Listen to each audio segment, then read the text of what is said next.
এমন একটা বজ্জাত মুরগি বাড়িতে থাকলে মালিকের অবস্থা একদম শেষ। তাই দেরি না করে এই বজ্জাত মুরগি দিয়ে আজকে পেঁপে দিয়ে ঝোল রান্না করব। গত ভিডিওতে আপনাদের দেখাইছিলাম না যে মুরগিটা আমারে কি পরিমাণ প্যারা দিছে। প্রত্যেকটা দিন রাত্রেবেলা গাছের উপরে থাকে, তাকে গাছ থেকে আমাকে পারতে হয়। সকাল সকাল চলে এসেছি পেঁপে পারতে। গাছ থেকে টাটকা টাটকা পেঁপে নিব। আর পেঁপে দিয়ে মুরগির ঝোল অনেক ভালো লাগে, আর তার উপরে যদি হয় দেশি মুরগি, কোনো কথাই নাই। আজ পর্যন্ত কখনোই আমার মুখে কোনো রকম ব্রণ হয় নাই, কখনোই আমার স্কিনটা তৈলাক্ত হয় নাই, এমনকি আমার স্কিনে বিন্দু পরিমাণ লোম কিংবা রগ কিছুই দেখা যায় না। তার একটাই কারণ কি জানেন? আমার এই কম্বোটা। আর আমি কিন্তু সবসময় ব্র্যান্ডের জিনিস ব্যবহার করার চেষ্টা করি, কারণ স্কিনের ক্ষেত্রে আমি কোনো রকম কোনো ছাড় দিই না। এই যে আমার হাতে যে স্কিন কম্বোটা দেখতে পাচ্ছেন, একটা সেন্থিলা সিরাম এবং একটা ইউভি সানস্ক্রিন এবং আমাদের মোস্ট ডিমান্ডিং ইরানি পিঙ্ক কলাজেন নাইট ক্রিম। এই ইরানি কম্বো যে আপু ইউজ করবেন তার স্কিন 3 থেকে 4 শেড পরিমাণ ফর্সা হবে মাত্র 7 দিনে। আর স্কিনে কোনো রকম কোনো লুম হবে না, কোনো রগ দেখা যাবে না, স্কিন লাল হবে না। যত পুরোনো দাগই আপনার স্কিনে থাকুক না কেন, এই কম্বোটা ব্যবহার করার ফলে সব দাগ চলে যাবে এবং আপনার মুখটা এত সুন্দর হবে।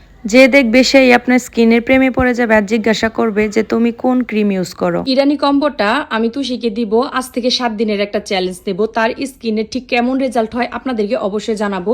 আমি আপনাদেরকে ভিডিও দেখাচ্ছি, কোনো রকম কোনো ফিল্টার নাই। এই যে দেখেন তার মুখের এই অবস্থা, এইরকম কালো সে। আর এই কম্বোটা, ইরানি কম্বোটা আমি তাকে 7 দিন ব্যবহার করাবো। 7 দিন পরে কি রেজাল্ট আসে অবশ্যই আপনাদের সাথে শেয়ার করব। সবাই কিন্তু আমার পেজে চোখ রাখবেন, আর ডে বাই ডে আমি একটা আপডেট দেবো, ঠিক আছে? এটা থাকবে একটা ক্রিম, একটা সিরাম আর একটা সানস্ক্রিন। এই 3টা প্রোডাক্টে একটা কম্বো আমি তাকে ব্যবহার করাবো। 7 দিন পরে তার কি রেজাল্ট আসে তা আপনাকে অবশ্যই জানাবো, ঠিক কতটা ব্রাইট হয় সে।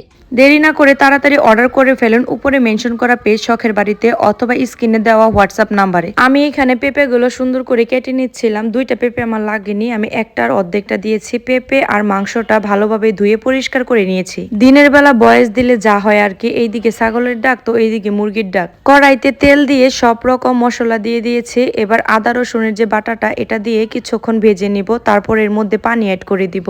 এবার এর মধ্যে হলুদের গুঁড়া, মরিচের গুঁড়া, ধনিয়ার গুঁড়া এবং জিরার গুঁড়া দিয়ে ভালোভাবে কষিয়ে কিছুক্ষণ, তারপর আরেকটু পানি দিয়ে এটাকে কষিয়ে নিব। যে কোনো তরকারি আমি যতক্ষণ পর্যন্ত উপরে তেল না ভেসে উঠে ততক্ষণ পর্যন্ত কষিয়ে নিই, এতে তরকারি কালারটা অনেক সুন্দর আসে। এবার আমি মশলার মধ্যে মাংস এবং পেঁপেগুলো দিয়ে ভালোভাবে কষিয়ে নিব যতক্ষণ না পর্যন্ত কষানির মাঝখানে মাংসটা অর্ধেক সিদ্ধ হয়ে যায়। এবার আমি এর মধ্যে পানি দিয়ে দিচ্ছি, পরিমাণ মতো ঝোল দিয়ে তরকারিটা বসিয়ে দিব। যতক্ষণ পর্যন্ত তরকারিটা আমার না হয় ততক্ষণ পর্যন্ত সুন্দরভাবে ফুটিয়ে নিব। দেখতে দেখতে আমার তরকারিটা হয়ে গেছে। এই যে দেখেন, এটা হচ্ছে দেশি মুরগির পেঁপে দিয়ে পাতলা ঝোলের ফাইনাল রেজাল্ট, ফাইনাল লুক। তারপর রান্নাবান্না শেষ করে বিকেলবেলা আপুদের পার্সেলগুলো রেডি করছিলাম। অনেকগুলো পার্সেল জমে গেছে, সবগুলো আজকে ডেলিভারি